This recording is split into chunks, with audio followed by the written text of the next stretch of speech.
आदिवासी खाईल काय, कारण पैसा हा आदिवासींकडे त्याही काळात नव्हता, याही काळात नाही. आणि म्हणून इंग्रज सरकार विरुद्ध हे बंड ह्या भगवान बिरसा मुंडा यांनी पुकारलं आणि इंग्रज सरकारांना उत्तर देण्याचं काम यांनी केलं. सगळे आदिवासी जमात एकत्र आणण्याचं काम केलं. इंग्रजांना कळलं की नाही, ही व्यक्ती अशी आहे की आपल्याला त्रासदायक आहे. कारण का की आदिवासींबरोबर समोरासमोर लढणं इंग्रज सरकारला देखील अवघड होऊ लागलं. कारण जंगलात राहणारी ही जात, जंगलाचे सगळे काने कोपडे, काय कुठून कसा छुपा हमला कसा करता येईल, काय करता येईल, ते सगळ्या गोष्टी या आदिवासींना माहिती होती, ते इंग्रजांना माहिती नव्हत्या.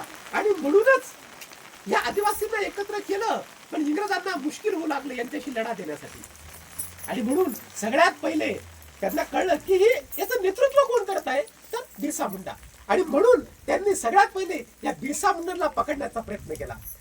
आणि बऱ्याच अथक परिश्रमाने एक दिवस इंग्रज सरकारला यश आलं आणि बिरसा मुंडांना पकडून तुरुंगात टाकण्यात आलं.